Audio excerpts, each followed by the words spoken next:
ఎవరి దిష్టి తగిలిందో ఏమో తెలియదు కానీ కొంతకాలంగా ప్రభాస్ హెల్త్ కండిషన్స్ అసలు బాగుండడం లేదు. బాహుబలితో ఒకేసారి ఇండియా మొత్తం సూపర్ స్టార్ అయిపోవడం చాలా మందికి నచ్చలేదు అనుకుంటా. అప్పటి వరకు రీజనల్ స్టార్ గా ఇక్కడ తెలుగు హీరోస్ తో పోటీ పడుతున్న ప్రభాస్ ఒకేసారి పాన్ ఇండియా హీరో అయిపోయి అక్కడ కాన్స్ తో పోటీ పడడం కొంతమందికి జీర్ణించుకోలేని పరిస్థితి.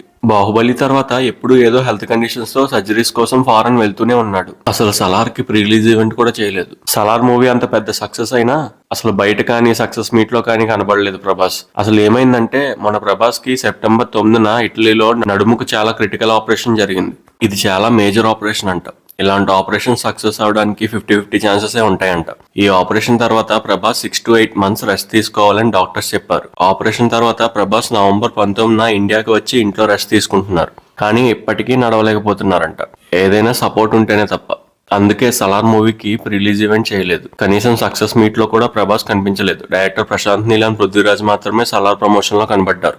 ఇలాంటి విషయాలని ఫ్యాన్స్ కి తెలిస్తే బాధపడతారని తెలియనివ్వకుండా మెయింటైన్ చేస్తున్నారు. ఈ మంత్ 5వ తేదీన ప్రాజెక్ట్ కి షెడ్యూల్ బ్యాంకాక్ లో జరగాలి. కానీ ప్రభాస్ హెల్త్ కండిషన్స్ వల్ల అది క్యాన్సిల్ చేశారు. అసలు ప్రభాస్ ని ఆదిపురుష్ ఈవెంట్ లో అలా నడవలేకపోవడం చూసి చాలా మంది కళ్ళలో నీళ్లు తిరిగాయి. మీకు ప్రభాస్ ఇష్టమైతే ఈ వీడియోని లైక్ చేయండి.